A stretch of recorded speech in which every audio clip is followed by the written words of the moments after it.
Well, greetings and salutations, everybody. Welcome to the best damn movie-related show on the planet Earth, the John Campea Show podcast, coming from right here in our quaint little studio. I'm, of course, your host, John Campea. I'm joined in studio today by Ray Ora. Game day. Jonathan Voitko. Hey, everybody. Paris Rose is here. Hi. And most importantly, you guys are here. Thank you so much for being here, making this little show part of your day. And here's how our show's going to go. We're going to start off by talking about some predetermined topics that we got lined up. Then in the second part of the show, we get to the most important thing, which is your live comments and questions. If you have a live comment or question you'd like us to address, as long as it's appropriate for us to address on the show, we'll decide if it's appropriate or not. Go ahead and use our tip link at www.streamelements.com/JohnCampea/tip and fire in your question or comment. And by the way, the nice thing about this tip link is that you can use it 24 hours a day, 7 days a week. So if you're watching this show later in the evening and you've got a question, go ahead and fire it on into the tip link and we'll just get around to it on our next episode. And also, we are now just 7 days away 1 week from Deadpool and Wolverine, exactly 1 week away from Deadpool and Wolverine. We're all excited. And as Ray alluded to, today is also game day. We are going to go see Twisters. Yes, we are. In a 4DX. As soon as the show is done, we are getting in the car with Ann, hightailing it over to the 4DX theater. We're going to go watch it. You might want to think about driving by yourself, because I still don't think you're going to stay in that. You still think I'm going to walk out of this movie? You're going to walk out in the first 5 minutes. 5 minutes. I think just because, you know what? The thing with Twisters, the problem with Twisters, it's got a good Rotten Tomatoes rating. And like, yeah, it was around 80% the last time we checked it. Yeah, and I think just the motion, like, may take you out of, like, you know, like. Does it shove a carrot up your ass or something? Like, why are you so sure I'm going to walk out of this thing? Tornadoes are crazy. Yeah, they can. Tornadoes are crazy. Anything can happen. We're both going to ride this fire tornado today. Let's see who lasts the longest. All right, we'll see. All right, guys. With all that down, we got a number of things to cover here today, so let's get things started, shall we? Paris, what do we got up first? Yeah, well, say his name 3 times and a new trailer will appear. The newest trailer for Beetlejuice has just arrived and gives us the basic plot of the film. From Gizmodo, set nearly 4 decades after the events of the first movie, the sequel sees a grown-up Lydia Dietz forced to once again call on Beetlejuice when her own rebellious daughter, Astrid, accidentally rediscovers the portal to the afterlife, getting herself caught up in its wild trip of gross-out ghosts and bizarre workplace bureaucracy. So, John, what do you think of the new Beetlejuice trailer? First of all, you could have fooled me, because in the first 45 seconds, I thought it was a trailer for Wednesday season 2. I mean, come on, seriously. Did it, like, if somebody just showed you that footage and said, hey, I got to show you the first preview for Wednesday season 2 came out, and you just watched the first 45 seconds, you would totally believe it was just a Wednesday season 2 preview. I mean, come on, admit it, you would. That being said, it's a good trailer. It's a good trailer. And listen, I've been saying this the whole time they've been kind of doing the marketing campaign for this. I am not the biggest Beetlejuice fan.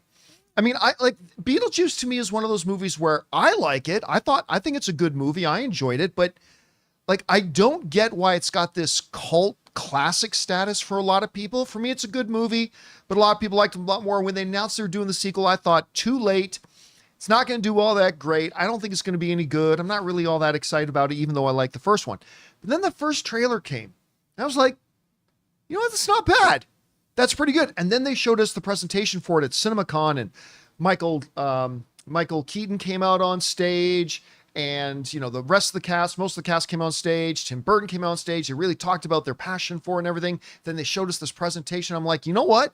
This is looking even better. And I thought this trailer was really good.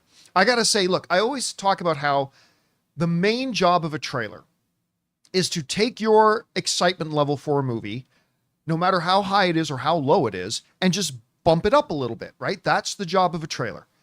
This trailer has done the job. I have been finding myself getting more and more interested in this film, and dare I say it, I think, and oh my God, like one of the most beautiful women in the world. Anyway, this trailer has nudged me up a few more notches to the point that I'm no longer just really getting interested. I think I'm legitimately excited for this film.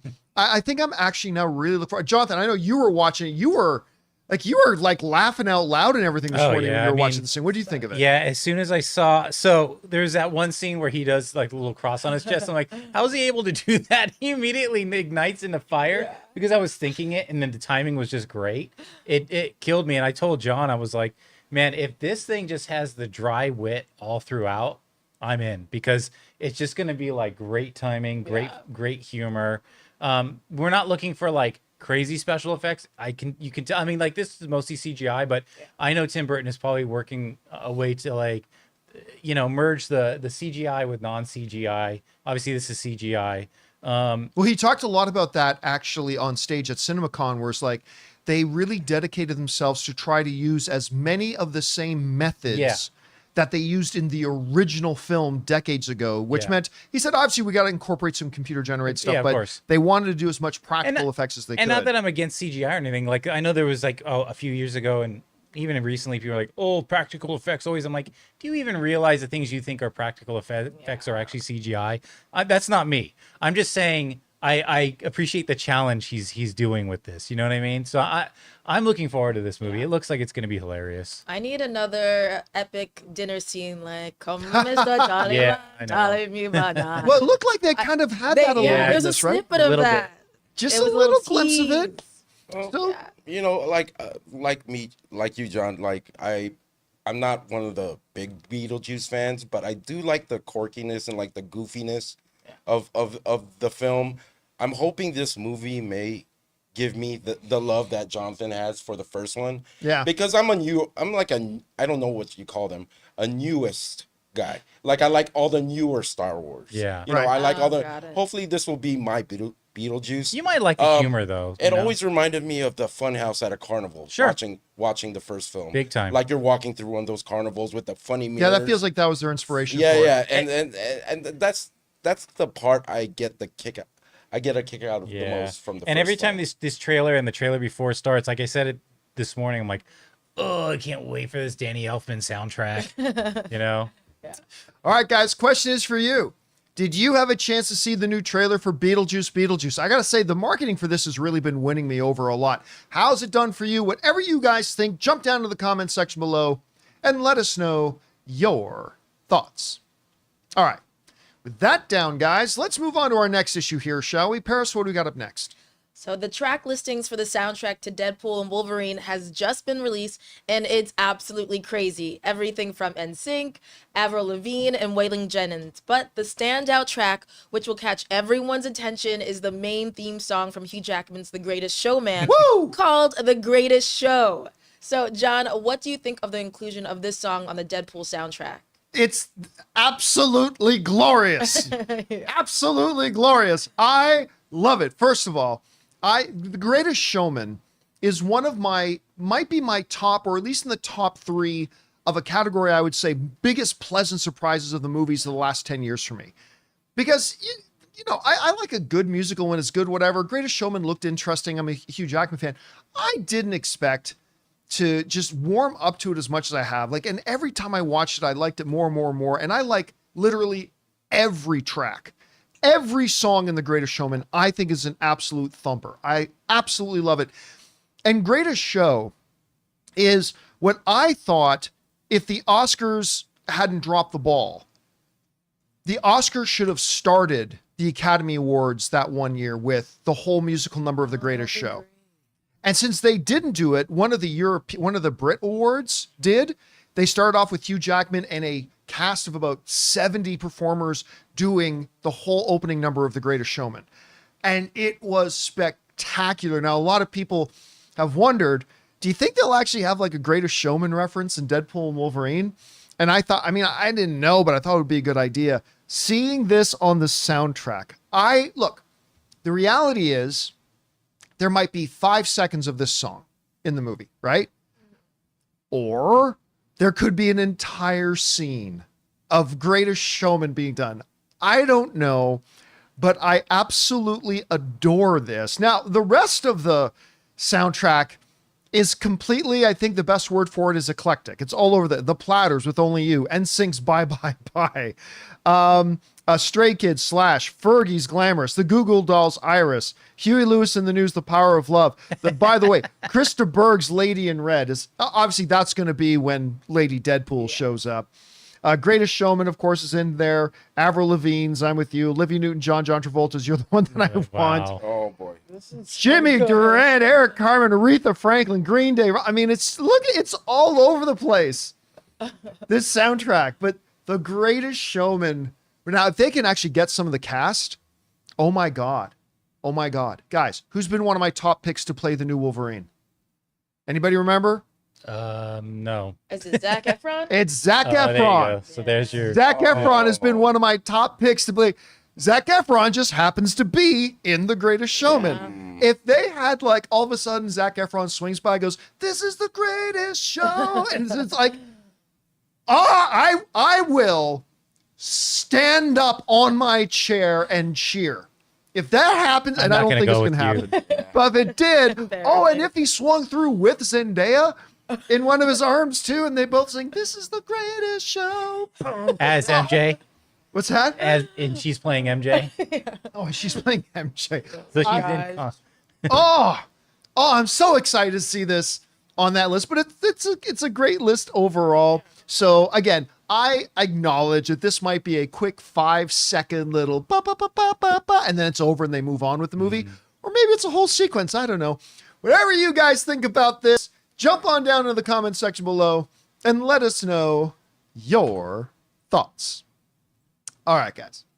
With that down, let's move on to this, shall we? Paris, what do we got up next? Okay, so buckle up and cover your mouth. The face huggers are here. 20th Century Studios has just released what they are calling the final trailer for Alien Romulus. A group of would-be thieves decide to steal tech from what looks like an abandoned space station when they find a lot more than they bargained for. The trailer truly feels like a return to the horror roots of the Alien franchise with an abundance of horrifying imagery. So, John, what do you think of the final Alien Romulus trailer? You know, going back to what I was saying a little bit about Beetlejuice, which was like, I thought Beetlejuice's time had come and gone. Maybe they shouldn't bother. And for me, like the Aliens franchise, there's Alien, there's Aliens, and everything else is crap that they've done. And I really didn't think they should be trying to go back to it again. Gave a little bit of pause to that because of how good Prey was doing that with the Predator franchise. But, you know, the first trailer for it came out, looked really good. Presentation they showed us at CinemaCon was excellent. And now this new trailer came out. Come on, guys. This trailer is fantastic. And, you know, we were talking the other day, I think it was on yesterday's show, we were talking about some of the cast in the movie saying, listen, this movie's going to scar some people for life. I mean, this is definite, no holds barred, Fede Alvarez at his peak. Like, he's going for the throat. He wants to terrify you and all this kind of stuff. This trailer, number one, has a lot of the footage that we saw at CinemaCon was in there. And some additional stuff as well. I love the fact that they use this trailer to actually give us a little bit of an outline of the story now. You got this eclectic group of characters that decide they want to pull a heist of some kind, salvaging some high-tech equipment or high-value stuff off a space station, only to get there and realize there might be a reason it's abandoned. And the moment the face huggers start to come out, it becomes terrifying. And I think what this trailer does is it completely solidifies what a lot of fans and us on this show have been really sensing, which is this is Fede Alvarez, taking the Alien franchise all the way back to the original Alien film and truly making it. Is it sci-fi? Yes. Is there going to be action in it? Yes. But this film is truly going to be the headline genre horror. This is a horror film. And I'm telling you what, guys, every single thing I see from this movie is making me more and more excited. It's actually become one of my most anticipated films now for the rest of the year. Like, obviously you got Joker, Deadpool and Wolverine, a bunch of things like that. But Alien Romulus, which was nowhere near my list a number of months ago, is now really high up there for me. That premise that you just gave was kind of sounds like Don't Breathe. Kind of makes me like which Fede Alvarez also directed. Yeah. I mean, I like when people go into something and then they get what they deserve. Oh man. I can't tell you the number of times I've been in a movie theater with Ray where like at some point the hero is being chased by the villain and you just hear Ray going, get him, like cheering for the bad guys. Sometimes you don't stick your nose in places you don't belong. That's right. Hey, if you were minding with your that. own business, maybe none of this would be happening to you. I just got a thought because you guys are going to see Twisters today in 40X. Imagine this in 40X. Oh, Alien? Do you think if there's a scene, like a classic scene where the drool is coming down, they like drip water on you? My God. They like drip water on you? There's gonna be a lot of the water squirt Yeah. in your face, though, for sure. Like when there's and a big fog. blood splatter Yeah, shot and yeah. you feel some moisture hit your This face. could be fun in 40X. I mean, listen, as much as Ray keeps saying he thinks I'm going to walk out, I'm actually kind of looking forward to this. You know, I gotta say, I cannot wait. I have never experienced this before personally, where I have zero interest, maybe negative interest in seeing this movie whatsoever, and yet at the same time, I want to see it in 40X more than anything in the know. world. Ray's really marketing this 40X. I mean, like- it all started. I said there's some movies that are just made to be watched Like in that Top format. Gun and Top Gun was amazing. Twister. I mean, that was my 4th viewing of Top Gun, and I was excited just to watch it in that format. Twisters is gonna be crazy today. 2:00.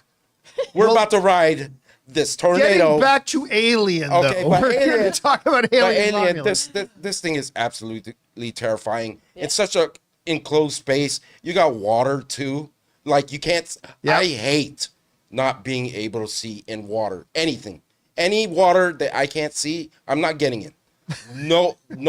If it's no not way. completely clear that you can No see way. the bottom. Even if it's up to my knees, I'm not going in there. Have you ever 'Cause been- Whatever touches me is a shark. Have you ever been in the ocean at night? Anything that touches me The is a ocean at shark. night, I mean, in the middle of the night, away from city lights, it's absolutely terrifying. It's just a void. It's crazy. Yeah. So you got all those elements, and then where are you gonna run to? We don't know if they're stranded there. It's just scary. Well, being Jonathan trapped. was saying that like a little bit earlier. He was saying this movie's going to feel very claustrophobic. Exactly. Yeah. That's another fear too. He's touching all these little fears in people, and then when you put them all together, it's gonna be a nightmare. I think for some people. The only thing I really hope is that they put, because I couldn't really tell just from the trailer, because you only see a certain number of characters. What I hope is that they've actually got a significantly sized group going, like I want at least 12 people in their group going to pull off this heist, because you need cannon fodder for the Yeah, you gotta aliens pick 'em off. I want to Pick see 'em some off. good gruesome Here- deaths getting picked off. Here's another thing that makes me throw up. Remember that that racing film with Chris Hemsworth Yeah. and Daniel Rush. Brühl? Rush. Remember that part in the beginning where I had to turn away, where they had to stick that steel pole down Yeah. his throat? Just seeing the aliens like going Oh. for that thing, Oh. it's just the same. Like I get like that. Get that. Don't. Just the feeling of that is just really gross to me. So- Filed under the category of too much information. Here's something about me that you probably don't need to know, but here's why that scene really gets me. I have the most hypersensitive gag reflex. When I go to the dentist, true story, the hardest thing for me at the dentist, the hardest part for me at the dentist is not needles. It's not a root canal. It's not nothing. It's getting the x-ray. Getting Really? the The x-ray X-ray? is the hardest part for me, because when they Oh, get, because they you have got to bite down. that put that Yeah. film in your Oh, mouth, and yeah. any foreign thing in my mouth, I'm like it's almost impossible, and it's crazy. So seeing that the facehugger starting to inject them, no, thank you, no, thank you. That just freaks me out. The guns Really look, the blasters they have on there look really great. cool. Everything They look looks cool. great. I mean, hopefully they all survive. Who knows? All right, guys, question is for you. Did you have a chance to see this Alien Romulus trailer? I think it is fantastic. What did you think about it? Are you excited for the film? Maybe you have no interest in it. Whatever you guys think, jump down to the comments section below and let us know your thoughts. All right, guys. With that down, let's move on to this, shall we? Paris, what do we got up next? All right, well, it looks like the Russo brothers may be returning to direct Avengers 5 and 6. According to The Hollywood Reporter, Joe and Anthony Russo are assembling a team once again. The pair are in early talks to return to Marvel Studios to direct not just one, but the next 2 Avengers movies, according to their sources. The hiring would end a months-long, high-stakes search by the studio for filmmakers to oversee the 5th and 6th Avengers movies. Multiple names were in contention, including Deadpool and Wolverine director Sean Levy, who was offered the gig. So, John, what do you think of Joe and Anthony Russo returning to direct Avengers 5 and 6? All right. So, yeah, Sean Levy was offered. He was straight up offered the gig. And as we talked about this the other day, it looks like he turned down that gig so he could do a Star Wars movie instead. Little does he know that'll never happen. Yeah. The Star Wars movies don't happen. Suddenly En Vogue is in my mind. Never gonna happen, never gonna happen. Never gonna happen. Anyway, so here we are. Now, you guys will remember that a couple of weeks ago, just a few weeks ago, a story came out saying that Joe and Anthony Russo wanted to do a new Avengers film, but that Kevin Feige and Disney rejected them. Clearly, that was not the case. Now, back when that story came out, I said a couple of things. One of the things was, if this story is true, and it turns out it wasn't, but if this story is true, I get it because of 2 factors. One, the Russo brothers have, as of late, had a hard time keeping their films in budget. Number 2, the Russo brothers haven't really had any big wins since leaving Marvel. Now, some people will point out to me, but John, they were the producers on Everything Everywhere All at Once. Actually, they weren't. They do have a credit, but even though they had the rights to the movie, they passed on it. They had absolutely, understand this, the Russo brothers had absolutely nothing to do with Everything Everywhere All at Once. They literally passed it off and got a credit. That's why when Everything Everywhere All at Once won the Academy Award for Best Picture, you know who wasn't there? The Russo brothers. Now, I am also, all of you guys know, extremely, I'm not going to say biased, but I am extremely pro-inclined to the Russos. I love the Russos. They've always been super nice to me. They've come into my studios on, I think, no less than 3 different occasions. They've sent in video messages for my shows. They've always been super friendly, super nice, and I'm always cheering for them. They're great. So that's why, back when the story came out that they got rejected to do Avengers, I said, well, if the story's true, I get it. But I said on that show, if Kevin Feige were to call me and say, hey, John, I have the option of bringing back the Russos for the Avengers. Do you think I should do it? My answer would be yes. Why? Because there is a magic that happens when the Russo brothers are working with Kevin Feige. And because remember, prior to working with Kevin Feige, they did You, Me, and Dupree. You, Me, and Dupree. Is that with Owen Wilson? Yeah. That's the one with Owen Wilson. Classic Yes, it is. But they work with Kevin Feige, and Kevin Feige works with them. There's just something magic happens. Because that team of the Russo brothers and Kevin Feige, they made Winter Soldier, Civil War, Infinity War, Endgame. What could be 4 of the top 6 best Marvel movies was made when that team was working together. And something magic happens. And so to have them back and working with Kevin Feige again, number one, there's just something about working with Kevin Feige that unlocks that secret level to the Russo brothers game that just ups their game and really brings out the full potential of their creative power. And I think for Kevin Feige, working with the Russo brothers, he's just seemingly has this synergy with them that the creativity really flows, and the results have been, again, Winter Soldier, that some people think is the greatest comic book movie of all time, Civil War, which some people think is the greatest comic book movie of all time, Infinity War, which some people think is the greatest comic book movie of all time, and Endgame. I mean, that's what you ended up getting. By the way, the number 2 biggest box office film in the history of cinema. Now, I don't believe, because if you bring up this here, Jonathan, I don't believe that at this point they are in talks. I don't believe that. I believe it's done. Because we talked yesterday, or at least the other day, about the upcoming Marvel panel at Hall H. And we said that 2 of the things we completely expect is, number 1, writers and directors for Avengers 5 will be named. And number two, that a director for Avengers 6, also known as Avengers Secret Wars, will be named. I still believe that, but I already think they got their names. I think their names are Joe and Anthony Russo. And so now, is this 100% lock? Clearly, no, it's not 100% lock. I don't have any insider information telling me that this is a done deal.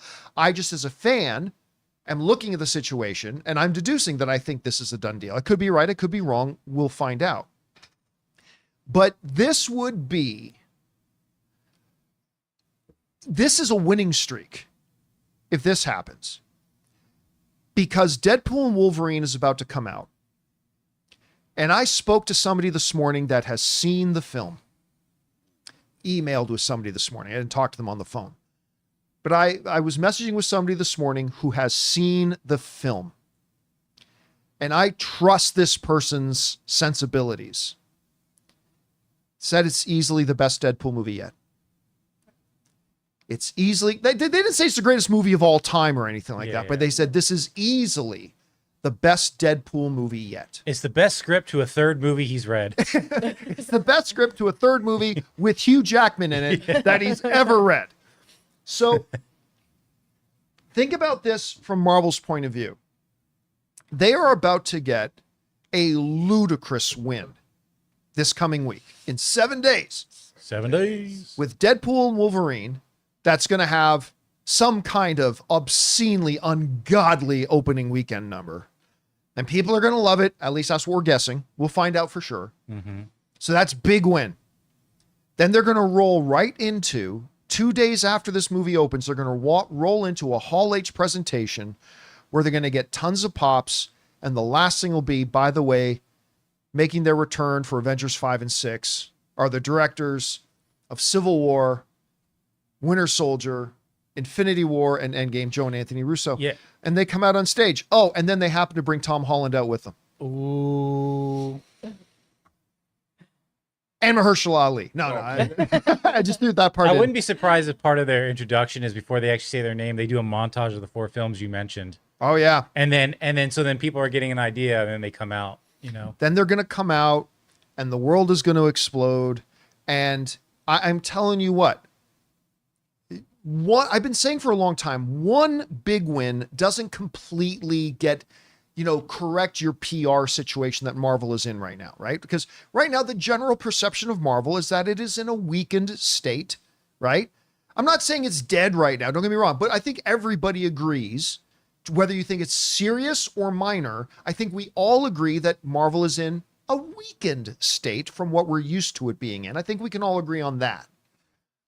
And I've said that it's going to take more than just one big win to completely right that ship, to completely change the perception that Marvel is 100% right back on track. But I will tell you what, if Deadpool ends up being the winner that we suspect it's going to be, and then 48 hours later, they follow that up with, ladies and gentlemen, Joe and Anthony Russo coming in to direct Avengers 5 and 6, I'll tell you what, if you don't think after those two things happening back to back in a row, if you don't think the excitement for Marvel again will be at an all-time high, I think you're crazy. Now, that doesn't mean Marvel will then go on to make magnificent movies win after win. I'm not saying that. I'm talking about from perception. I'm talking about for enthusiasm from the fan base. I'm talking about excitement from the fan base. If Deadpool and Wolverine is as good, 3/4 as good as what we're hoping it'll be, and then they follow up a Hall H panel with Joe and Anthony Russo, everybody's going to be buzzing about the MCU again. Maybe rightly, maybe wrongly, but everybody will be buzzing about the MCU again.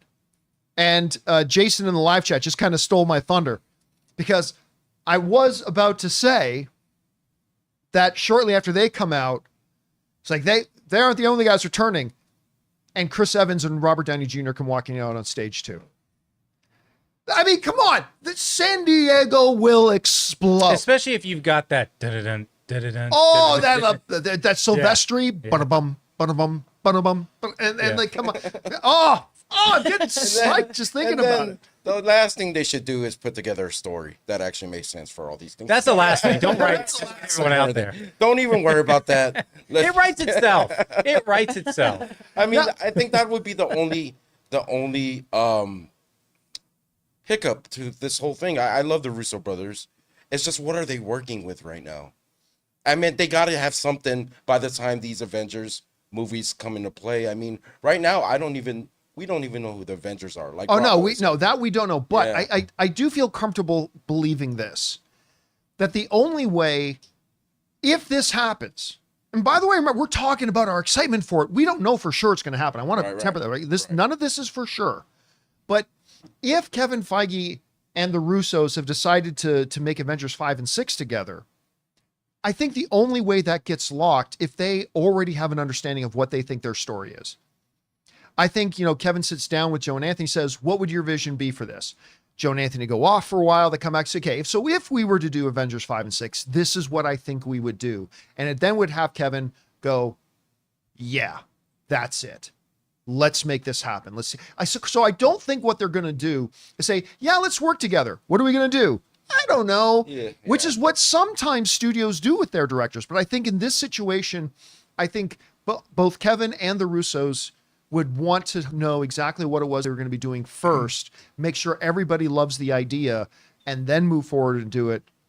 And Yeah, he obviously probably went over the blueprint of what he wants, Sure. what he sees, and then if they want to take on that project, then well, I don't know that he did, because remember, with Ryan Reynolds, he never gave Ryan Reynolds a blueprint of what he wanted from Deadpool. He said to Ryan Reynolds and his team, come to me with your proposals.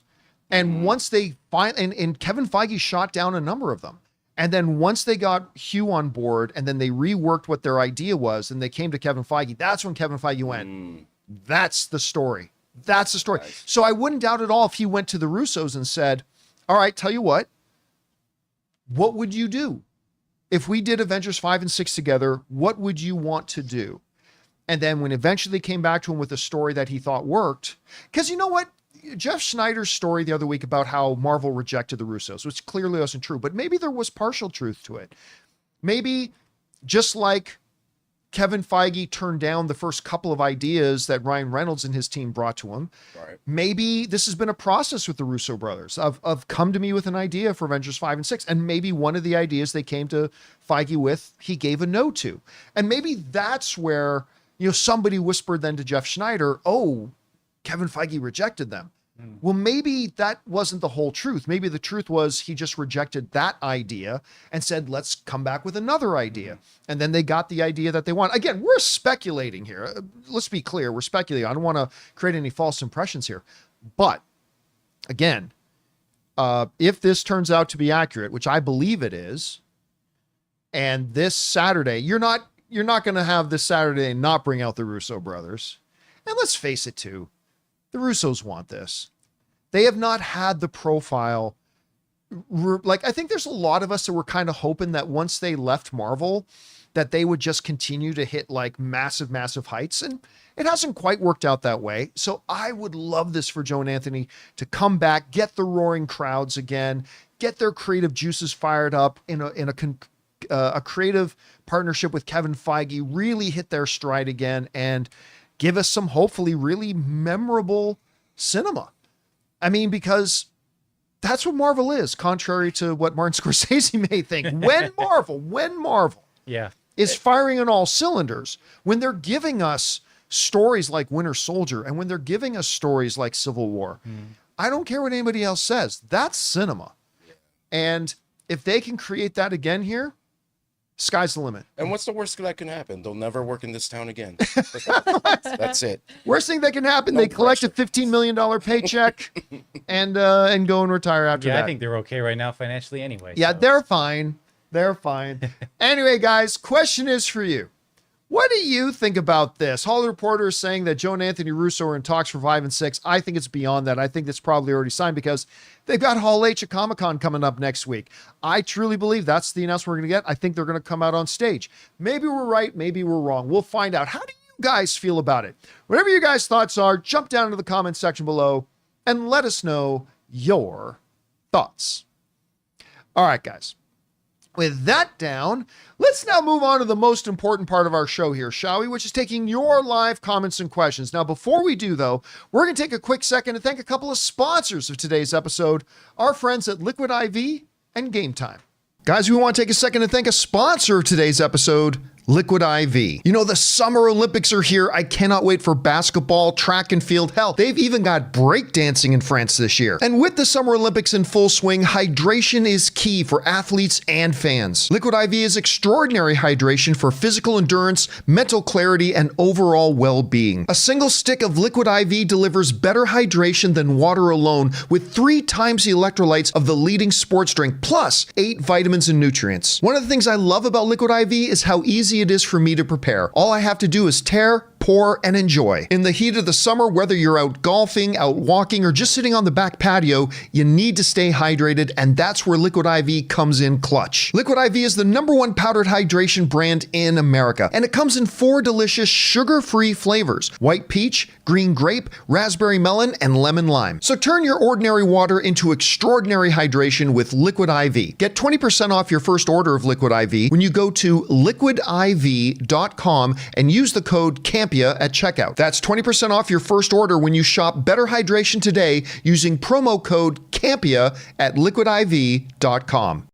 Guys, we want to take a second to thank a sponsor of today's video, Gametime. My wife Ann and I love going to events, whether they're comedy shows, concerts, an LA Lakers game. I mean, just the other night we went to go see Ronnie Chang and it was awesome. We love having these new experiences and new memories. And our sponsor Gametime makes getting tickets for concerts and events faster and easier, even if you don't buy tickets right away. Because prices on the Gametime app actually go down the closer you get to the show start time. With killer last minute deals, all-in prices, views from your seat, and their lowest price guarantee, Gametime takes the guesswork out of buying event tickets. I couldn't believe how easy and, most importantly, intuitively the entire app works. Finding the event I was looking for couldn't have been easier. The way it lays out the map of the venue, letting you know exactly where the seats are that you're looking for, and how easy the process was to choose and buy those tickets. So don't worry if you think you're too late to get tickets to that big event you and your friend want to go to. They have last minute deals. Save up to 60% off buying last minute for sports, concerts, comedy, theater, whatever. So guys, take the guesswork out of buying concert tickets with Gametime. Download the Gametime app, create an account, and use the code Campea for $20 off your first purchase. Terms apply. Again, create an account and redeem code Campea, C-A-M-P-E-A, for $20 off. Download Gametime today. Last minute tickets, lowest price, guaranteed. And thank you to our friends at Liquid IV and Gametime for sponsoring the John Campea Show podcast. All right, with that down, guys, let's get to the most important part of our show, which is taking your live comments and questions. So, Paris, what do we got up first? All right, Todd is up first. He says, "Hey, John, me and my brother have booked out tickets to Deadpool and Wolverine. I was wondering if you have seen the track list released 3 hours ago on the official Deadpool IG page. I can honestly say some of these songs in the movie will be hilarious." Yeah, obviously, we covered this a little bit earlier in the show. It's such an eclectic list, but of course, to me, the MVP of that list, the thing that stands out to me, is The Greatest Showman. What are they going to do in this movie with that song? I don't know, but I'm damn excited to find out. I'm wondering if that Huey Lewis in the news is going to be some kind of reference to Back to the Future, since they're dealing with time. Yeah, could be, but it's not. But the song they've got lined up isn't Back in Time, It's is Hip it? to Be Square, wasn't it? Or which one was Power it? of Love. Power of Love. Power That of was Love. the theme song of. Yeah. So. All right, what's next? All right, dude from Quebec says, "Best movie experience in the Venice/Santa Monica area for Deadpool. I'll be around for a while, and I'd love to find a place to watch the movie." I think we. Yeah, somebody he sent in that question the Yeah. other day too. Again, I can totally concur with what Jonathan's opinion of that is. Go a little bit outside of Santa Monica, get into Hollywood, and go to the Chinese Theater. It is the most famous movie theater in the world, one of the most iconic, if not the most iconic movie theater in the world. And it's just a real experience to go in there and do that. So I would say try to just hop in an Uber, drive another 20 minutes, and go see it at the Chinese if you can. All right, what's next? All right, quick stop guy here. Quick Stop Guy says, "I also am a manager at a theater, and we're doing a private employment screening the morning of the 25th, and the amount of collectibles coming in is insane, and some with less than 20 units each." Oh, no. Yikes. Oh my God. Are they purposefully creating scarcity? No, if it's like a Wolverine and Deadpool Pez dispenser, I don't care, but they've got to stock up on these Wolverine popcorn buckets. Because if they only have like 20 of those in there, like Ray will riot. Those may be like chase items or something. I don't know. Again, I'm telling you, on the 26th, you're going to see early. Deadpool and Wolverine popcorn buckets on eBay for like $700. So, all right. Buy popcorn without a bucket. Yep. All right, what's next? This is a two-parter. Professor X says, I think Disney Plus should come out with a Marvel show similar to Star Trek Lower Decks, starring an Avengers support staff maintaining the Avengers compound and accidentally discovering weird personal quirks about each hero based on comic canon. I think, yeah, Just it's probably says that? anonymous is this one. Yeah. Yeah. This is the part 2. Think The Office meets Agents of S.H.I.E.L.D., and you have workers stumbling across info or things about the Avengers' personal lives that makes them human and relatable, something that Stan Lee always wanted with his Marvel characters. Here's the thing, Professor X. They've already done that show. It was with, who's the Filipino girl again? Vanessa Hudgens. Vanessa Hudgens, called, what's it called? Power. Powerless. I think. Powerless, yeah. Powerless or Unpowered. Anyway, that's the exact show. Except instead of in the Marvel universe, it's set in the DC universe. For those of you who haven't seen it, it was one of the viewers just said this. Yes, Powerless was it was a completely underrated show. It only lasted one season. Alan Tudyk was in it too. He was great. Vanessa Hudgens was the lead. The basic idea was Powerless followed these people who worked at a technology company that was a direct competitor to Star Labs, and they would make gear and stuff like that for superheroes and whatever. And they lived in the world of the DC superheroes. It was a comedy. It was like The Office meets something. So that was the exact show you're mentioning. They've just already done it. You know what I mean? So I don't think Marvel should copy it and do the same Was Danny thing. Putty in that as well? He was in Community. Was he also in that show? I don't think he was in that. No. He was Yeah, I like mean, a- I remember he was the Tick. Yeah, I thought That guy like a was the scientist Tick in the that. early Fox version of the Tick. He was awesome as that. All right, what's next? Jake G says, I remember you watching My Hero Academia. Academia and doing a hilarious impression of Deku a few years ago. Demon Slayer Mugen Train made 507 million worldwide, largest grossing movie of 2020. Even with COVID, that's still impressive. Don't care. I don't know. People keep writing in about topics they know I don't care about and think I'm suddenly going to care. I mean, don't get me wrong. I'm not trying to rain on your parade. I'm not trying to say you shouldn't be excited about that or happy about it or celebrate that. I don't care. It's just, that has never changed for me. So yeah, there's that. All right. What's next? Andrew K says, hey, John, Variety is reporting the next season of Frasier Revival is coming out September 19th. I'm so excited. Have you watched the first season, and do you think you'll check out the second? Also, do you think David Hyde Pierce will return as Niles? I always thought it was very interesting that you did a Frasier revival without Niles being there. Yeah. Although, yeah, I guess you don't have to do that, whatever. I did not see the entire season. I watched a couple of episodes, and I liked what I saw. So I just never got around to actually finishing it. Was it on Peacock? I can't remember where it is. Because it is an NBC show. Yeah, it might be on Peacock. Okay. That might be it. But listen, Frasier has always been a character I liked. Even when he came in, for some people don't remember that he came in as a supporting character seasons in on Cheers. That's where he first started. He came in on Cheers. And then they did the spinoff show, Frasier, and I thought Frasier was great. So yeah, I'll look forward to them I got to finish off the first season, but I'll look forward to them doing a second. All right, what's next? Travis C says, hey, John and crew, I was wondering if you happened to see the Deadpool Xbox controller trailer Microsoft put out today. It's a cheeky Xbox controller with the Deadpool buttocks on the back. This marketing is wild. Thanks, and bring on the filthy. Yeah, we talked about it on the show yesterday. Yeah. We showed it on the show yesterday. I think it's absolutely hilarious. And is it weird to say that I think it looks like an oddly comfortable controller to hold? Like the butt cheeks make it look like it would be a really good, comfortable thing to hold. That's all I'm saying. There's nothing wrong with it. I'm just saying it looks like that's one of the big things about controller, right? Comfort in holding it. I think that looks comfortable. I just Gotta feel like have it the should palms. have like some texture to it, so you have Like a- grip. Yeah, some good Squishy. grip Yeah, to it. you're not- Yeah, not maybe split. have a little gel in there to make it a little Yeah. Maybe a little squishy. scratch and sniff too. Yeah. You always got to take it to the next I'm level, just don't saying, you? I mean, come on.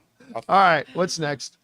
Jake G says, most anime storylines are better than anything Hollywood can come up with today. That's not true at all. Just look at Attack on Titan. I didn't like Attack on I don't Titan. know if Attack on Titan is your best bet there. Yeah, that's not the best one to go with. Now, you want to talk about Akira, or you want to talk, there are a few other things you could bring up, but I don't think Attack on Titan's a good. I read Attack on Titan because Anne picked it up before. Anne actually picked up Attack on Titan years ago before I'd even heard of it. And I really liked it. So when the animation came out, I was kind of excited to see. I'm in the minority on this. I didn't think the animated version was nearly as good as the comic version, but that's just me. A lot of people completely love it. All right, what's next? All right. Julia Goodwin says, you've met so many celebrities throughout your career. Have you ever met Golden Age stars or celebrities like Olivia de Havilland? Yeah, Halvaland, sorry. Havilland. Robert Ebert. Roger Ebert. Roger Ebert or Betty White. I met Betty White. Also, I mean, one of my biggest thrills was sitting down and talking with Christopher Plummer. I mean, that was huge. Actually, you guys ever see the, I sometimes wear that gray hoodie that says Girl with the Dragon Tattoo on it. Right. He gave it to me. Oh, nice. That's why I cracked, after he passed away, I pulled it out of the storage box and I started wearing it again. After that, that one was a huge thrill for me. Trying to remember who else. Hard for me to think of it off the top of my head, but that was one that I was absolutely, because again, good Canadian kid. So I was, that added to my excitement about it, but yeah. All right. What's next? So two-parter, Amin says, you could not live with your own failure. Where did that bring you? Back to me.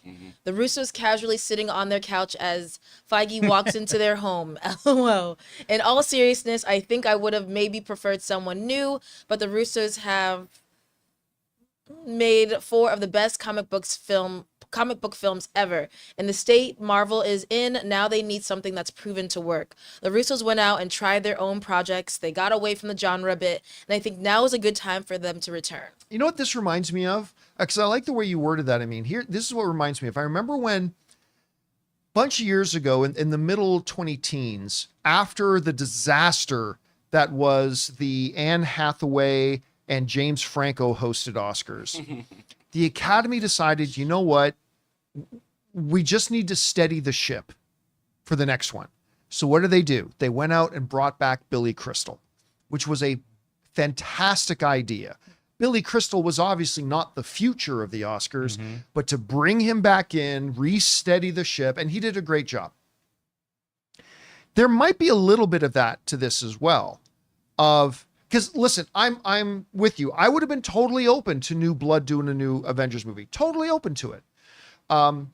But like Sean Levy, if they had definitely announced that Ryan Coogler was doing an Avengers movie, I would have been thrilled. That Sean Levy was doing an Avengers movie, I would have been thrilled. But there's a wisdom to understanding the place Marvel is in right now and say, okay, let's bring back the Russos. Let's bring them back in, re-steady everything, get the Avengers back to where they need to be, and then we move forward. So I think there is probably a little bit of that, and I think it's a really good, smart decision if it is. All right, what's next? DJ Infa says, John, I've been waiting since The Martian for you to try 40X. Please don't turn off the water without giving it a go. It's not a bucket. In the UK, depending on the trailers, they give you a warm-up of chair movement before the film starts. Yeah, Anne was telling me, because Anne has been to a 40X, I have not. She said before the movie starts, they kind of take you through what the seats do, so you're prepared for it. I am 100% going to turn the water off. I have no interest in water spray, like none at all. Thank you very much. So I'll definitely be turning that off. But I am actually looking forward to this experience. I think it's going to be fun. Oh, boy. All right. What's next? Harv's K says, I agree that Blue-Eyed Samurai should win Best Animated Emmy, but will voters be turned off by a cartoon with graphic sex and violence? Because of that, I think X-Men 97 still has a good shot. Children are not voting on this. Yeah. This is the Academy. This is the Academy of Television. They know this is an adult, like geared animated. Yeah. No, listen, I'm going to tell you this right now. X-Men 97 has zero chance of winning this. Zero chance. They don't even have any other nominations in any other category. They're not going to win. Now, I don't know 100% for sure that it's going to be Blue-Eyed Samurai, but I would definitely put my money on Blue-Eyed Samurai. But I can tell you this, it's all grown-ups who do the voting. And if anything, the more mature nature of Blue-Eyed Samurai, which absolutely, listen, you guys know how much I like X-Men 97. I like it a hell of a lot. But Blue-Eyed Samurai, literally in every category, is a better show. And that's not putting down X-Men 97. It is a superior show. It is an excellent show. Animation or not, it's a fabulous show that I thought was going to be stupid. Because remember when it first got announced, I'm like, I have no interest in this. This looks dumb. And then I watch it. I'm like, well, I got to eat those words because this is awesome. Yeah, if anything, the mature nature of Blue-Eyed Samurai, if anything, is actually going to give it an advantage, I think, with the television, with the same voters who are going to be voting on Shogun and will vote for Shogun to win Best Drama. Those are the same voters going to be voting on this. And I think that actually gives it an advantage, not a disadvantage. All right, what's next? Shabran says, hello, John. I'm seeing Deadpool 25th midnight in UK and can't wait. Just thinking about superhero casting and wanted to know, who do you think is the perfect casting? RDJ as Iron Man, Ryan as DP, or Hugh as Wolverine? Also, is there open spoiler for DP3? Yes, absolutely. We're going to be doing an open spoiler discussion for Deadpool 3, probably on the Sunday. We usually do the open spoiler discussions on Sundays to make sure everybody has the Thursday, Friday, and Saturday to get out and see the movie. Yeah, and please, leading into this, guys, don't send any spoiler tips like Thursday and Friday. Yeah, just so you know, you can tip in and support the channel. That's great. But if with your tip you include a question that's going to have a blatant spoiler for Deadpool 3 on Thursday or Friday's show, it's just going to get skipped. So just be aware of that. But anyway, we're going to have a big open spoiler discussion on the Saturday or on the Sunday. I believe right now there are probably 5. I think there's 5 guys in comic book movies you can say like were born to play that role, right? And that's Vincent D'Onofrio as Kingpin, Chris Evans as Captain America, Hugh Jackman as Wolverine, Robert Downey Jr. as Tony Stark, and Ryan Reynolds as Deadpool. I don't know how I would rank them, to be honest with you. I don't think I have a ranking for them other than to say that's the 5. Like, those are the 5. Like, there are many other great performances. Chris Hemsworth is an awesome Thor. Scarlett Johansson is an excellent Black Widow. My boy, Henry Cavill, fabulous Superman. You know, on and on and on. There's a lot of people who did great playing their roles and are fabulous in them. But on that next level of it's like, I feel like they were born to play this role. Those are the 5 that I would have, but I wouldn't put them in any particular order. All right, what's next? DJ Infa, is this in the middle? This is a new one. Yeah. Okay. Says, after DJ bookings in Zante and Rome, I have eventually caught up. So buckle up, guys. I have questions. P.S. Your family, John, comes from a really nice place. They like to build big stuff and statues. Yeah, so my family, of course, comes from Calabria in Italy. And so here's the funny thing. I've never been to Italy. You're missing out. Yeah. Anne's been a number of times. Yeah. The Italian one, have never been to Italy. I've got to correct that sometime soon. I think for sure. we probably have a little crossover because I have family with Calabria as well. And then Sicily. Yeah. Yeah. So. All right. I speak Italian. Woo, There you we're go. Italian here. Yeah, you lived in Italy. Yeah, I lived in Italy. You lived in Italy Yeah. for a while. All right. What's next? DJ Infa says, other week I said Samara Weaving should play Barbie if they can't get Margot to do it. Do you think it's a blessing or curse that she looks like such a Class A actor, i.e. will often be compared or be looked to after Margot? Yeah, this is a very good question. Does it help or hurt Samara Weaving's career that she looks so much like Margot Robbie? Because again, when that little movie of hers, I think it was called Ready or Not. Yep. Which is a great little movie, by the way. If you've not seen Ready or Not, you absolutely got to check it out. It is a great little movie. But like when the ads for that started coming out, everybody thought that was Margot Robbie in the trailers. So does that work for her or against her? Again, I don't think she's the one to replace Margot Robbie in Barbie. I don't think you do that. But honestly, I don't know. I think maybe the fact that so many people instantly think of Margot Robbie when they look at her, I think that might hurt her career a little bit, to be honest with you. Which, if it does hurt her career, and I don't know if it does, but if it does hurt her career, that sucks because she's really good. I've really enjoyed her in the stuff I've seen her in. So, yeah, that's the way I kind of see it right now. All right. What's next? Anonymous says, for weeks I've been wanting to give Jonathan props on how good he has got at reading questions. The start was a little rough. Love how he now looks after Paris like his new Padawan. Definitely a Jedi and deserves the rank of master. Dang, bro. Dang. I'm a master. All You know, right. it's tough. I'm not going to try to like make excuses for myself, but like when you're controlling, you're technical directing the show, and I'm also like overlooking like the chat to make sure everything's kosher there, make sure everything's shot, all the shots are good, make sure graphics are ready, and make sure I got the next question lined up. It's a lot to like get I'm through just it. reading and it's Dude, tricky. I so- used to do the entire show I don't by know, myself. man. And I used to watch, and it's like, I don't. It's like it's not, but also I also got to mention this. I used to have to do this even back in the AMC days when we had Ashley Mova, Sinead DeFries, and people like that. Like, so many people think, and I get why. Everybody thinks reading on camera is easy because it's just reading, right? You will never know the hundreds and hundreds of people that over the years from AMC to today that I have auditioned. And part of it is reading stories and reading copy on camera. And everybody thinks they can do it. You can't. You can't. It's one thing to read an article in your head. It's another thing to be able to actually read it on the go in a way that sounds like a presentation, everything. It is, you would be shocked out of the hundreds and hundreds of people that I've auditioned over the years that simply can't do it. Not effectively, not without stumbling and all that kind of stuff. It's actually a skill. It's an acquired skill. And again, everybody's going to think that it's easy until I put you on camera and watch you try to do it. And then you'll realize, oh my God, this is harder than it looks.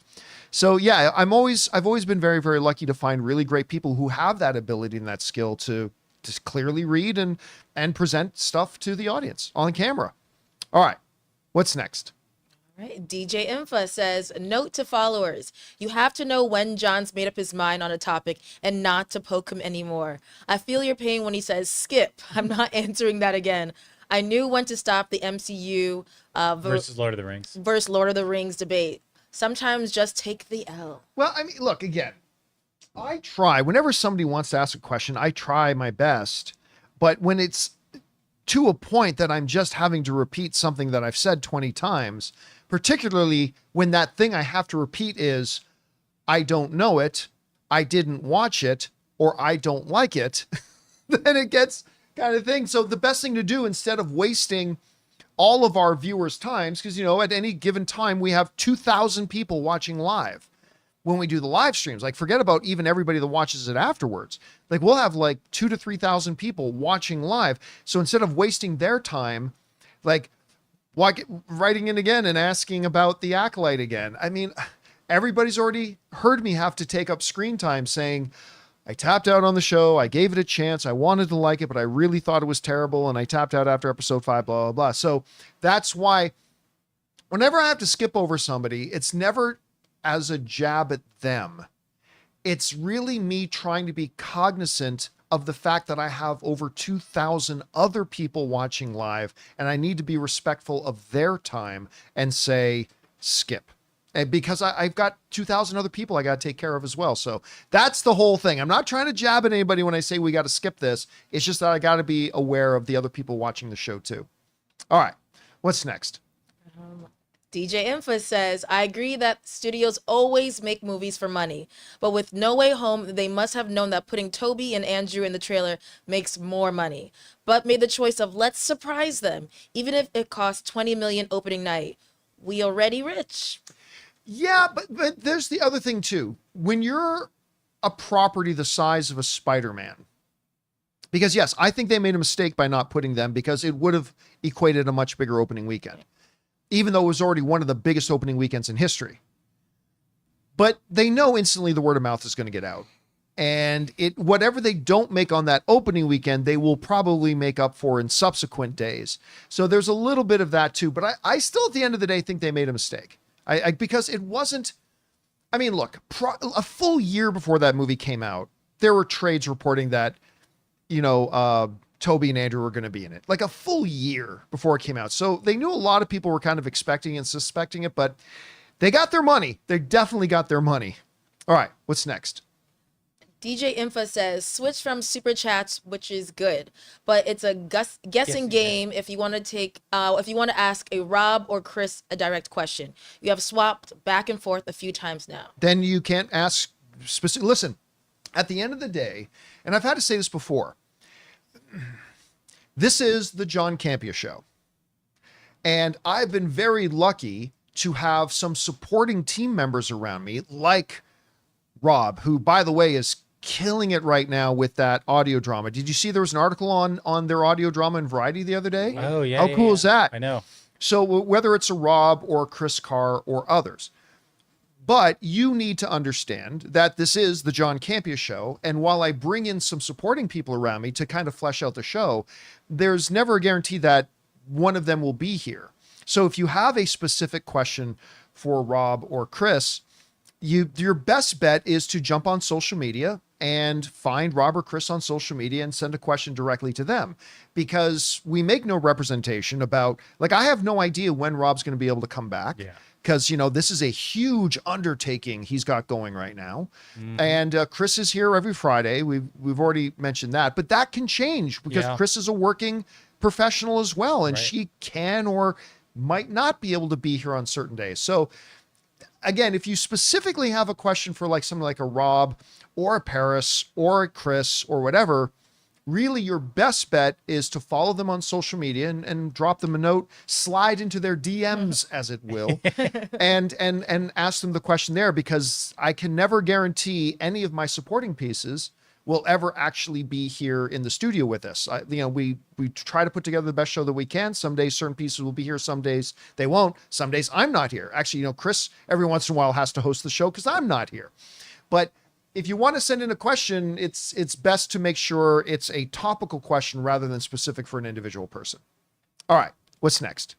DJ Infa says, Bats is probably the most respected member of the JL with no powers. Marvel has been brilliant with story arcs like Wanda and Steve's. I'm hoping they do Sam so well that he goes from being a sidekick to John believing he can lead the Avengers with no powers.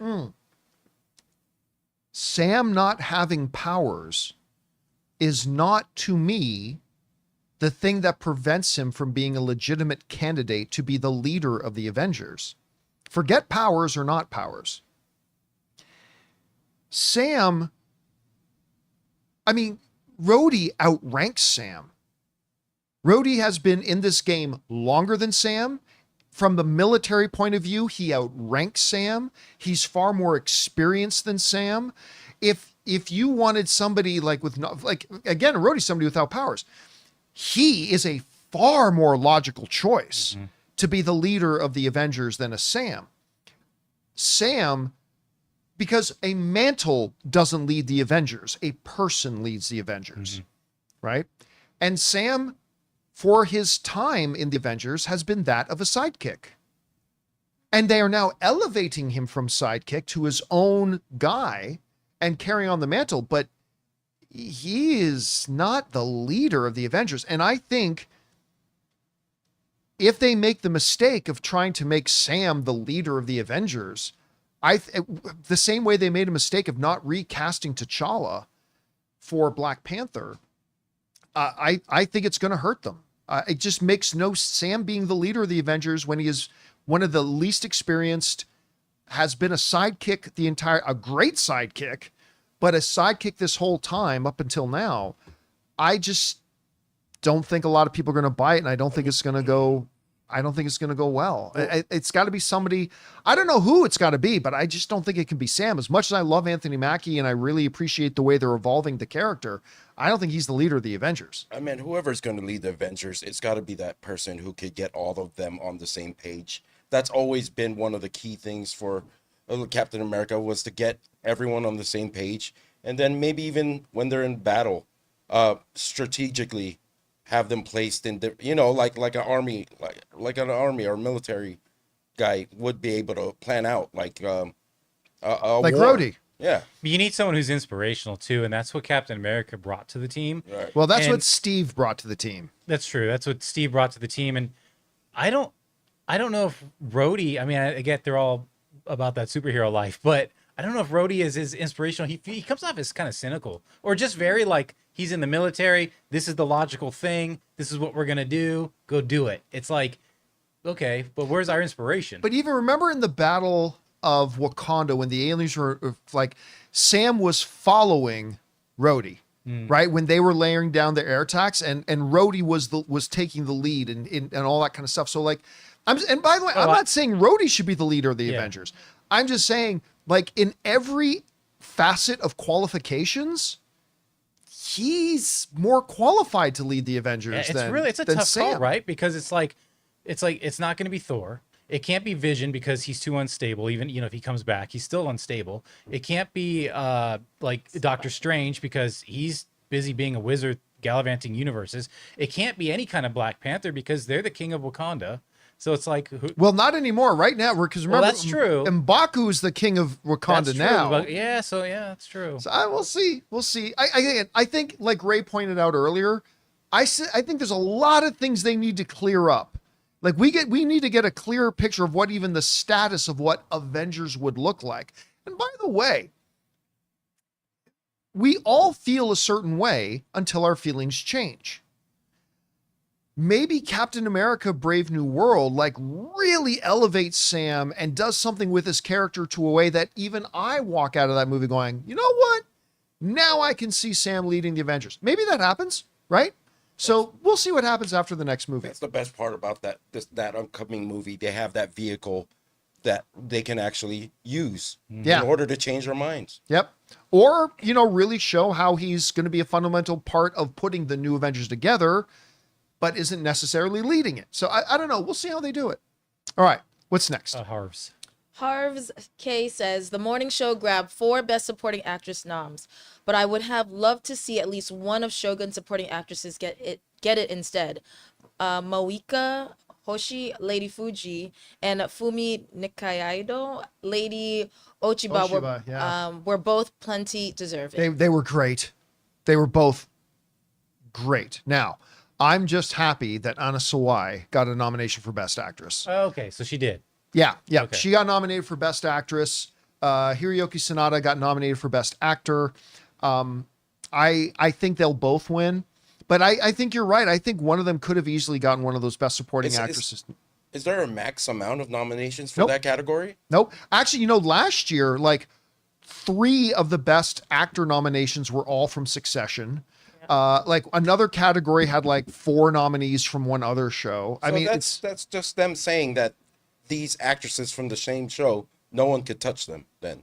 With what they did for the season that there's... Well, they're saying that regardless of the fact that another actress also got nominated in the same category, this actress was so good, she was one of the top 5 performers of the year. And they give them nominations, so we'll see. We'll see what happens. But yes, I agree. I think one of them should have gotten a nomination too.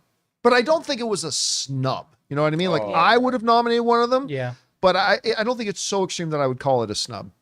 All right, what's next? DJ Infa says, just watch Black Adam. Oh, awesome, man. They had to scrap that universe. That Hawkman clearly had more money than Ben Affleck's Batman. Well, listen, I'll tell you what. Hawkman was awesome. Hawkman, the whole Justice Society in Black Adam was fantastic. That I can't remember the actor's name, but he needs to be like, I don't care if it's MCU or more DCU. I want to see more of him. Oh, the guy played I can't remember his name. The Hawkman actor. Well, yeah, he was also in Invisible Man, that low budget Invisible Man. I'm trying to remember the actor's name, but he played with Elizabeth Moss in that, and Aldous Hodge. Alex Hodge. Hodge. He was really good. And of course you had James Bond as Dr. Fate, and you had Spinny Blow Girl. Spinny woo woo. And Noah Centineo. He was gonna be He-Man. Yeah, the guy. Yeah, Noah Centineo was gonna be Centineo. Yeah, I really like the Justice Society. It's really too bad that in a movie, in Dwayne The Rock Johnson's movie, the thing I remember most isn't Black Adam. It's the Justice Society. Anyway, all right, what's next? DJ Info says, last one for today. So Civil War is my number 1 because I love the constant debates. With Doctor Strange's personality, I would love something similar in the future where he's in the mix, hopefully when Tony returns. Ego Fest. Well, we got a little taste of that in Infinity War, didn't we? Like we already got a taste. I thought that was one of the great things about Infinity War was the Tony and Doctor Strange. You're embarrassing me in front of the wizard.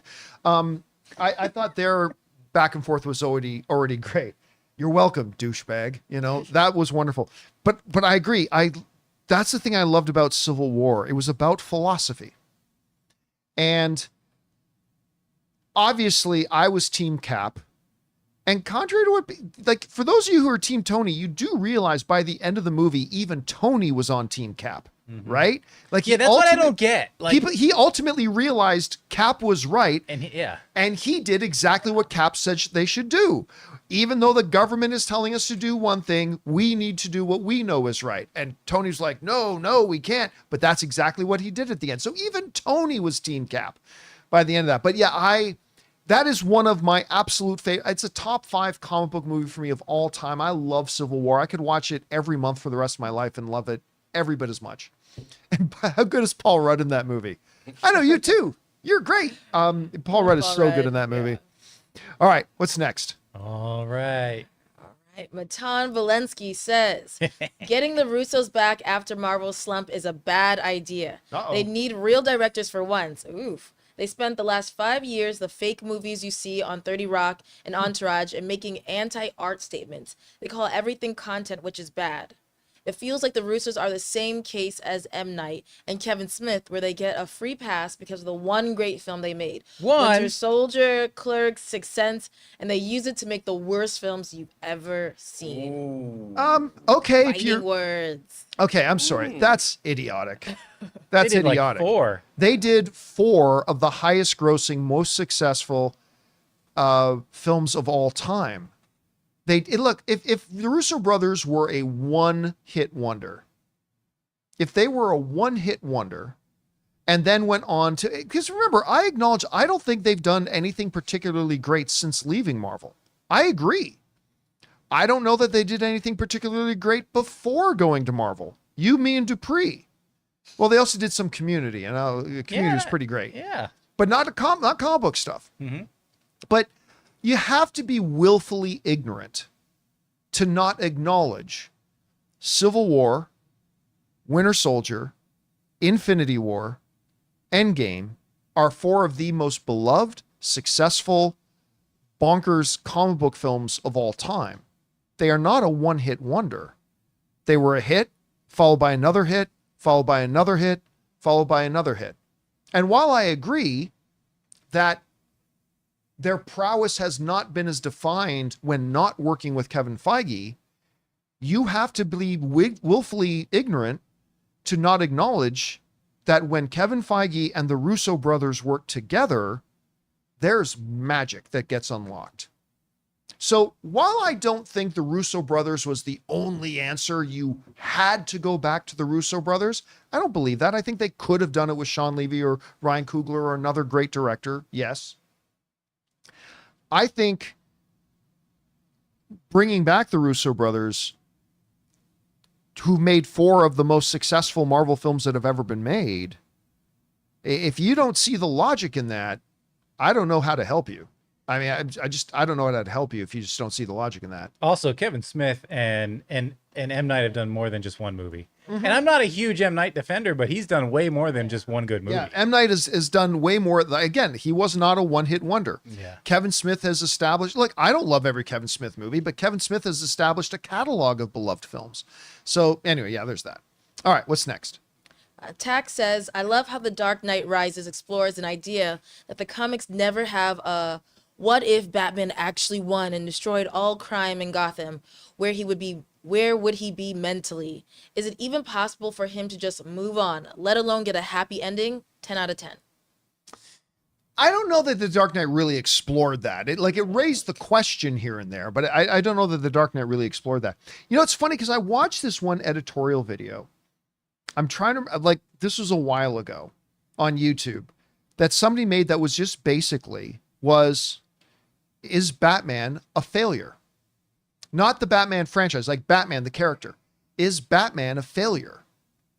Because, the person pointed out, it's something nobody likes talking about, but as much crime as Batman fights in Gotham, Gotham is always a scum pit.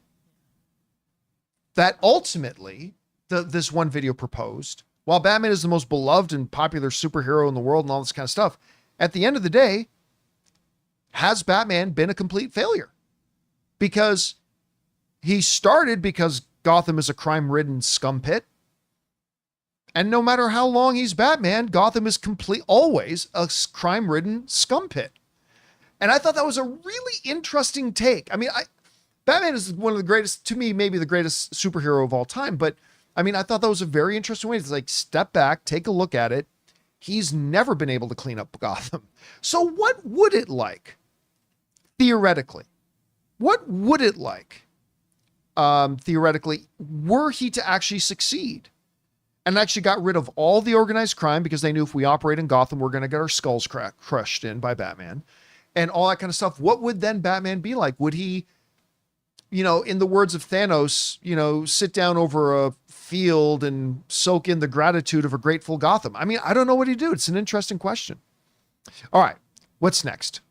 Anonymous says, imagine if Taylor is in Deadpool and Wolverine and she sings and dances a duet of the Greatest Showman theme with Hugh Jackman.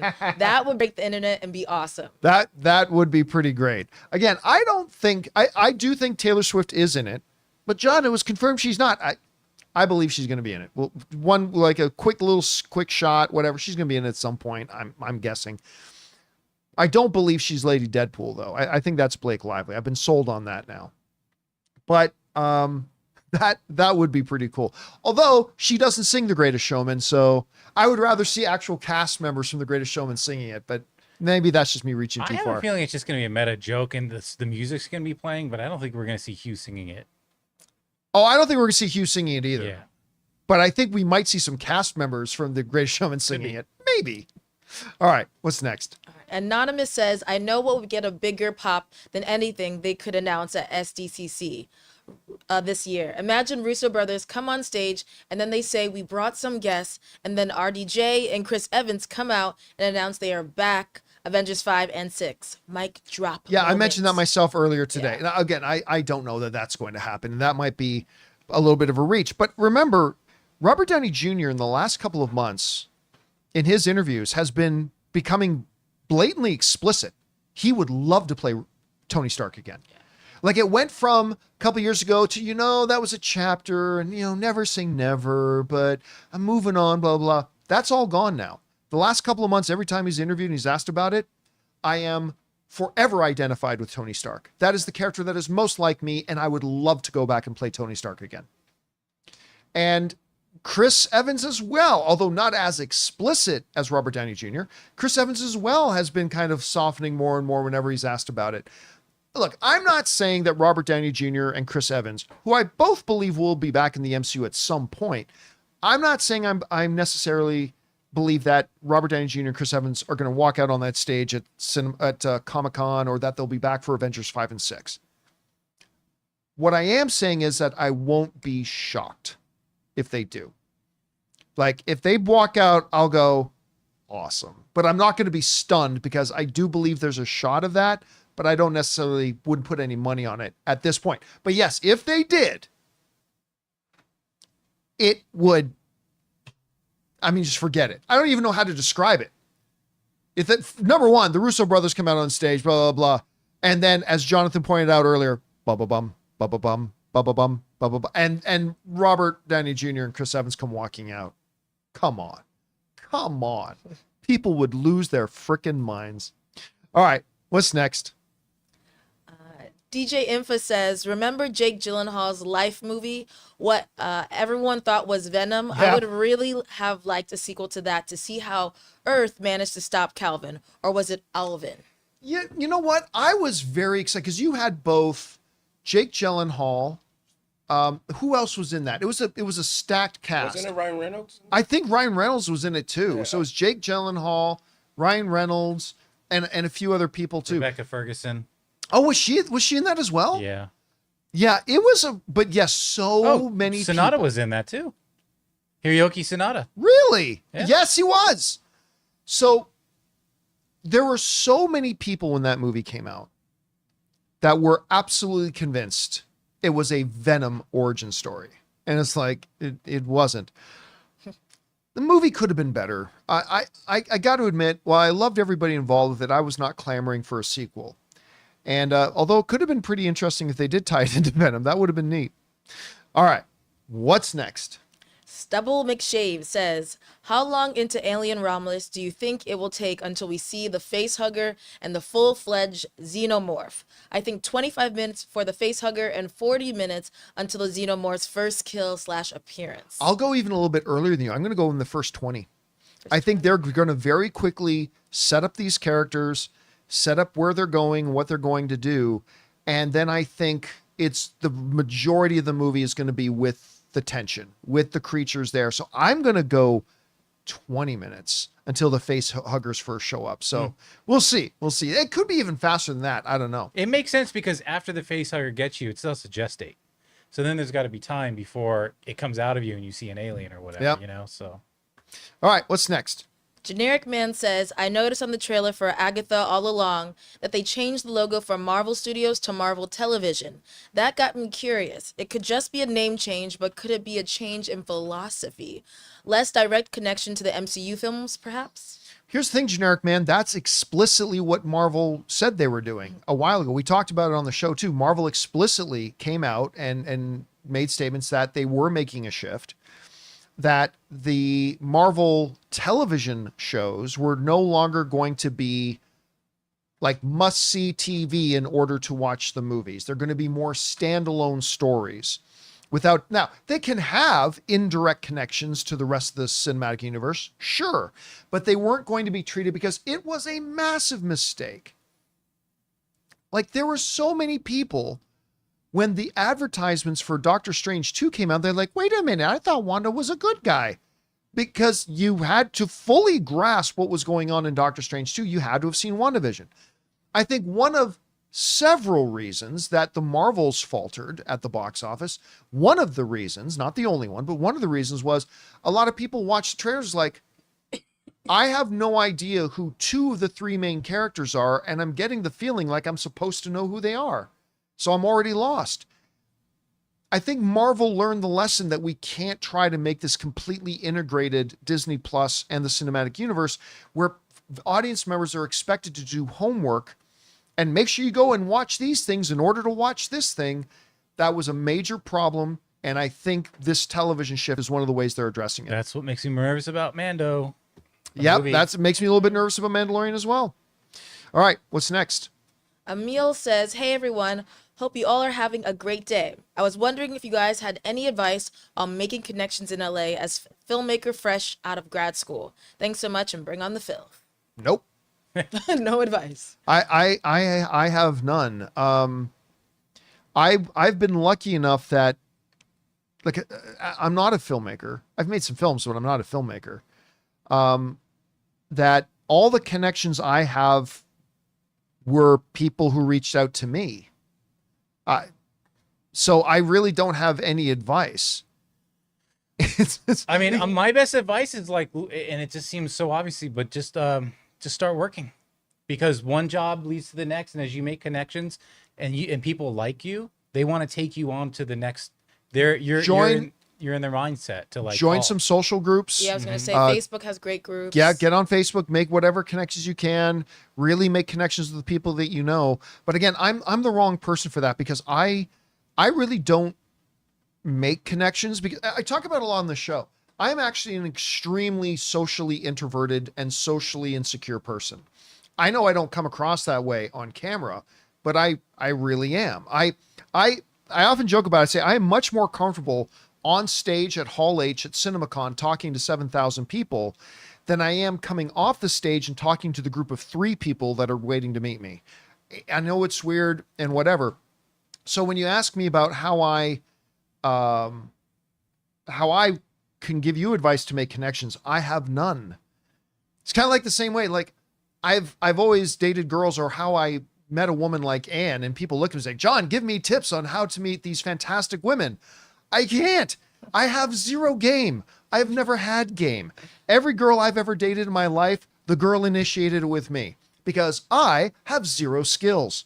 So yeah, the best thing to do is, like Paris was saying, join some online social groups, like Jonathan was saying, take a couple of the smallest jobs you can, make some connections with people, Slide into DMs. slide into the DMs, right? That's the good way to do it, and Have a and good be patient. personality in this town. It's everything. Yeah.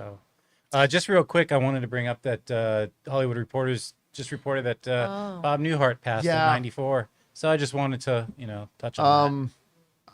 I don't even know what to say about that. An I know. absolute icon and legend in this business. Funny enough, the last thing I saw him do was Elf. I don't know that he's really done anything since then. He's Yeah. just such an icon. All right, what's Here's next? our last one of the day. Great. All right, Stubble McShave says, I'm not sure who will be the leader of the Avengers in Avengers 5, but I'll bet that Reed Richards will be the leader in Avengers 6. The reason I don't put Richards in Avengers 5 is because I think the leader of Avengers 5 will fail and Reed steps up to lead in Avengers 6. Could be. Could be. Now, if you know a little bit of the comic background, without giving too much away, there is a very powerful villain in the comics that could be coming that is a little bit connected to Reed Richards. I'm not talking about Doctor Doom either. I'm not talking about Doctor Doom. That could be problematic. And some people in the live chat are guessing who we're talking about. That could be problematic but yes, listen, Reed Richards is the smartest man in the world. So he could be a very logical leader for the Avengers, but he's going to be the leader of the Fantastic Four. So I don't know. We'll see how they kind of do that. And all right, guys, that'll do it for today's installment of the John Campea Show podcast. Thank you so much for being here and making this little show part of your day. Big special thank you to all you guys who sent in the questions. Number one, because you gave us great fun things to talk about. But number two, you supported this channel as you did it. Now, I've seen some people in the live chat during the show saying, John, why are you talking about The Boys season finale? Because it literally just came out 11 hours ago. So we don't talk about it in the first couple of hours after the show came out. We'll talk about it a little bit more in depth tomorrow once everybody's had a chance to watch it. So guys, we're about to leave to go see Twisters. Me, Ray, and Ann. So for Ray Aura, Jonathan Voico, See you tomorrow. Paris Rose, Bye. my name's John Campea, and until tomorrow, my friends, bye-bye.